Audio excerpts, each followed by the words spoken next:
Și bună dimineața! Începe a doua zi în forță. Suntem pe Ripper Ban, practic centrul distracției, strada principală din cartierul ăsta San Pauli. Chiar aici stăm și noi, după cum spuneam. Aseară am dat o tură prin cartier, străzile pline de lume pestriță, tot felul de oameni, de la drogați,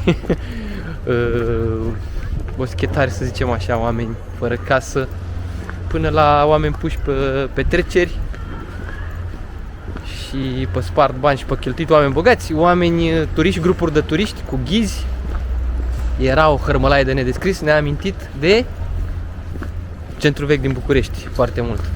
Oana n-are chef de vorba azi, e și frig. Brevire, așa. Asta voiam să aud. Mai durează un pic. Mai durează, e încălzirea motorului, pleacă mai greu dieselul. Și destul de neplăcut, adică fix centrul vechi București, o mulțime de oameni, De 10 ori mai aglomerat.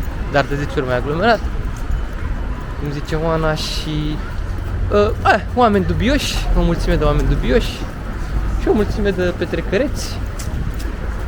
În orice caz, am căutat un loc să bem un vin fiert, să bem o bere. No, peste tot full de oameni, mese pline, mese mari, mese lungi, nu știu, nunți, botezuri, nu știu ce facem aici, dar în orice caz toate restaurantele, toate barurile, toate cafenelele pline, ochi. Am găsit până la urmă o terasă chiar aici în centru, o terasă în aer liber, unde se pregătesc probabil pentru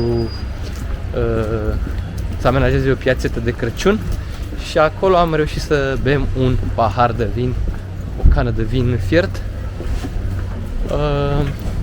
care a fost undeva la 4 euro, n-a fost extrem de scump, adică 4 euro un preț rezonabil pentru o cană bună de vin fiert. Și pe urmă am mers la culcării, că eram super obosiți. Iar acum am plecat în explorare, vom explora malul Elbei, practic tot malul de la un cap la alt, nu tot malul, malul mai interesant, partea mai interesantă, și o să vedem ce descoperim pe parcurs. Dar pe ansamblu zona asta e destul de mișto când nu e foarte mare hărmălaie. Dar aseară era, acum e liniște. Nu prea e lume, uite pe partea cineva ia un interviu. Ce să zic? Mamă, uite ce câine uriaș. Mamma mia, e cât un urs. Drăguț e de el, se vede că e super blând. E super blând, dar E o față. dacă ăsta îl ține în casă, e destul de greu. Are o cameră numai a lui. Are o cameră pentru el, special pentru el. Wow. Arată ca un elan. Și cum merge, vezi cum calcă. Ca un cal. Drăguțul de el. E ca un ponei. De capul meu uriaș. Uite-te și tu. E cât marginea asta. Da. Interesant. Poți să te urci pe el să-l călărești. Uite e lângă prietenul lui. Și alergă. Hai să nu meargă lângă prietenul lui. Practic avem două piste uriașe cât sensul de mers al mașinilor. Foarte tare.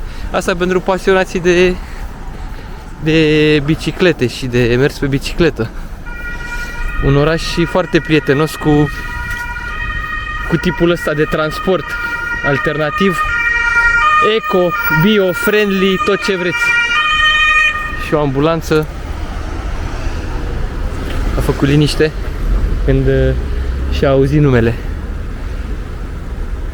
Mergem spre Fischmarkt acum, undeva pe malul Elbei, undeva în stânga, dar ca să o luăm fix din capăt, mai mergem un pic înainte. Practic am ajuns în zona de promenadă de pe malul Elbei. Asta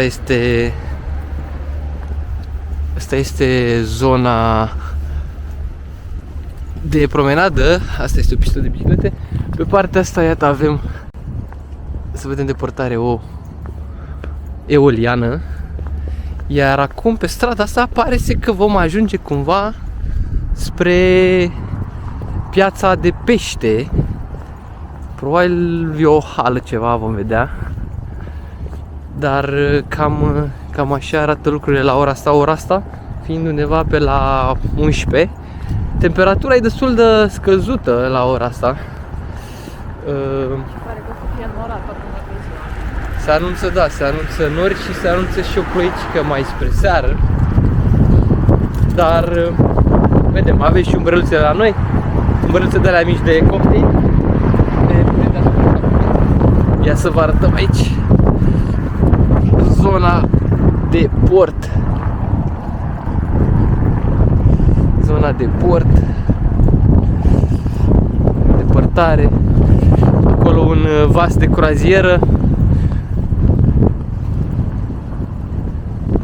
Aici o clădire foarte înaltă. Da, temperatura e destul de scăzută, nu știu, undeva la 8 grade. Și cuvântul ăsta, Ariel Filu, e... Nu sunt 8 grade, nu ai mințit. Cât sunt? 2. 12 grade. 2 grade. Nu sunt 2 grade. Ariel Filu poate să fie mai pe la 5.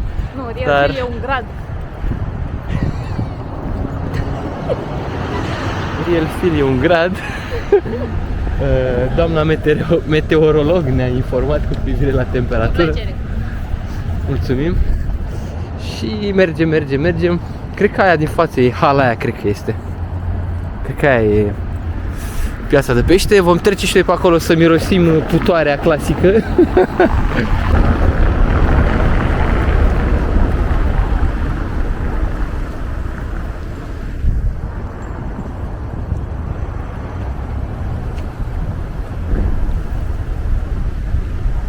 Bun, și totuși să spunem și câteva cuvinte despre piața asta de pește, care se pare că de fapt este un open market, este deschisă și se pare că duminicile ar fi super aglomerate, undeva la 70.000 de localnici, tot cu turiști, ar vizita în fiecare duminică această piață de pește aici.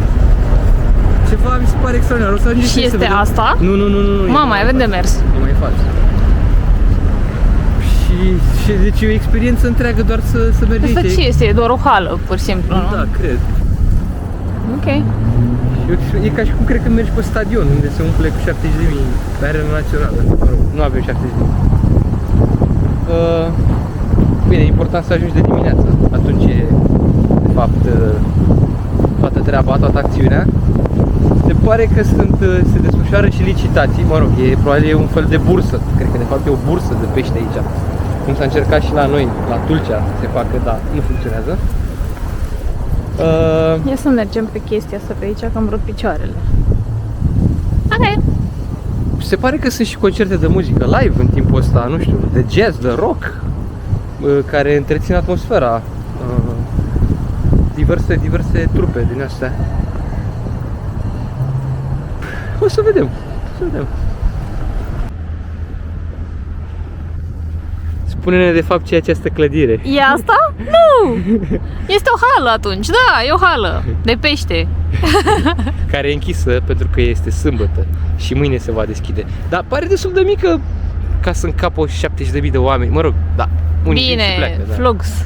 No. Da, ok. Chiar aici, în portul ăsta, foarte aproape de Piața de Pește, ceea ce filmăm chiar acum este un submarin sovietic de spionaj pe numele lui U-434. Se pare că acesta a servit cu succes armata sovietică în timpul războiului rece, iar acum servește tot cu succes statului german sub formă de muzeu. Ce avem aici? Ești torpilă? Sunt torpilat. Torpilat de această torpilă. Asta e una dintre torpilele pe care le folosea submarinul în caz de probleme. te torpila imediat, ai grijă, nu te împedeca, nu te torpila. Nu m-a întorpilat deja. Nu te pereca. Uite, rusul sovietic, rusul siberian, ursul, Mai zi o dată. ursul siberian.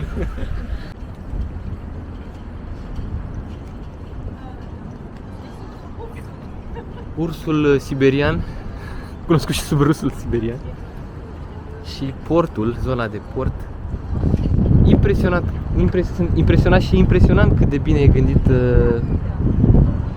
toată zona asta, cât de bine se împletește urbanul cu portul și cu, nu știu, cu muzeu, un aer liber, cu muzee, cu piața de pește. E impresionant tot ce se întâmplă aici.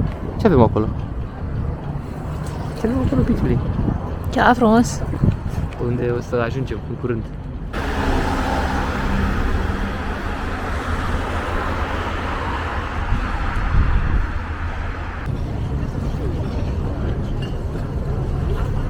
Iată, ne ajung și chiar pe faleză. Aici sunt restaurante și terase cu semișuri cu pește, cred. Și mergem pe faleză, ne îndreptăm spre tunelul care traversează Elba, trece pe sub Elba. Să vedem și noi cum e treaba asta. E un tunel, în ce am înțeles, pedestru, se poate traversa la Pascua, dar vom vedea la fața locului.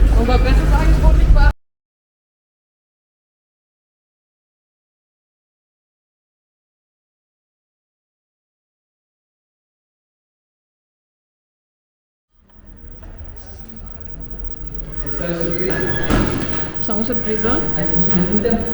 Nu, n-am zis absolut nimic. Intrăm în Elb Tunel. Haide. Stai un Nu pic. știu cum. Uite, sunt scările astea. Ne îndreptăm spre Elb Tunel. Îți tremură genunchii și acum? De ce, mă, că am coborât atâtea scări? Hai să traversăm tunelul. Tunelul care trece pe sub Elba. Ia uite câtă lume e. Uite, bă, ce-ți mă oameni. Bă, ce-ți mă oameni. Da, o construcție inginerească interesantă. Hai să vedem și câteva cuvinte despre această structură.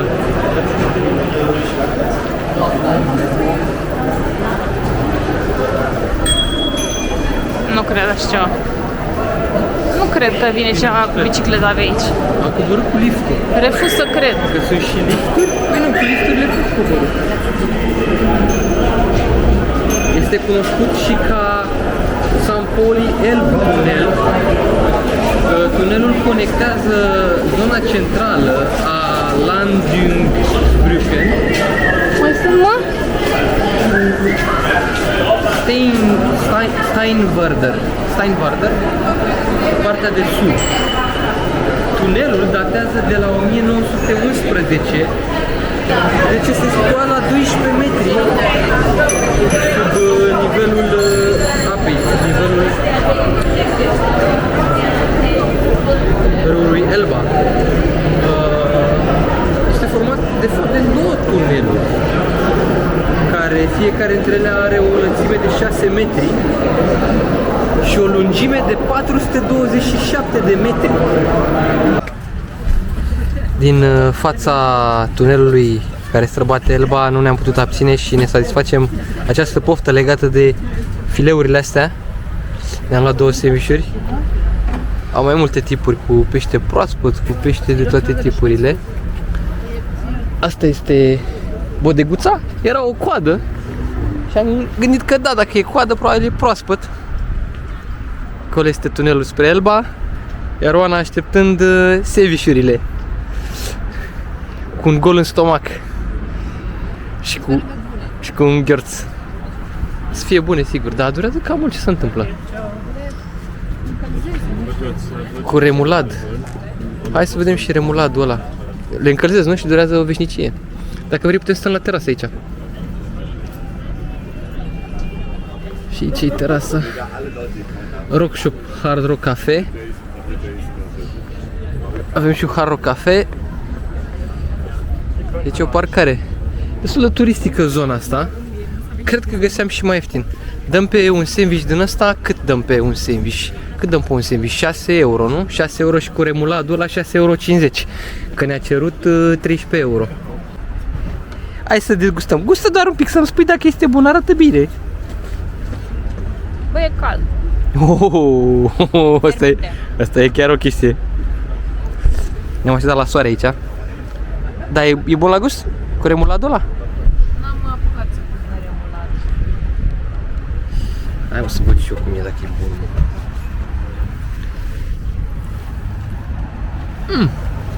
E cald.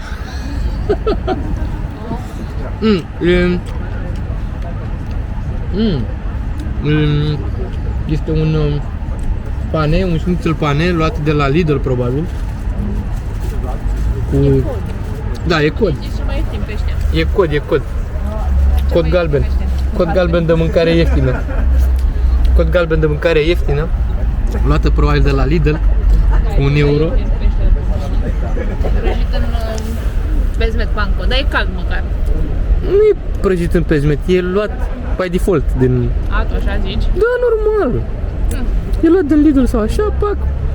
L-a prăjit și ți l-a servit. Luat cu 1,50 euro. Cam țeapă pentru banii ăștia. Cu pâinică, da. Da, mergem. Ți-ai la 6 euro, ți-ai dat 6 euro. Mă rog, prețurile sunt super mari aici, deci, da. Ok. Hai că revenim cu un review pentru un sandwich senzațional. Dar toată lumea mănâncă sandwich-uri din astea. Și cu pește proaspăt și cu pește din ăsta, dar... Pe aici, pe lângă apă. Sunt astea. Da, sunt sandwicherii.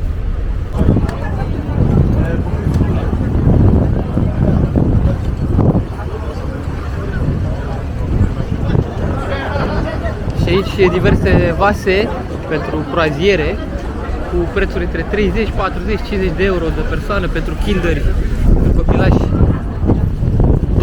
Cam cu 10 euro mai ieftin decât prețul pentru adulți. O multitudine de sandwicherii și alte chestii. Și ne îndreptăm spre... cum se cheamă locația spre care ne îndreptăm? Se cheamă Rikmers. Și vom afla ce este. Rikmers e de fapt un muzeu care de fapt e adăpostit în această navă uriașă, după cum se poate vedea. Care tocmai ce a făcut un pârț sub formă de claxon. A fost amuzant, da? Ok. Așa s-a auzit. Ok. Și nava asta a fost în activitate timp de 90 de ani, începând cu 1896. A străbătut toate cele 7 mări, 7 seas, cum spune aici. Și sus să vedem și catargul. Uite ce catarg uriaș. Da, un vas interesant. N-am văzut așa ceva până acum. A fost folosit pentru explorare.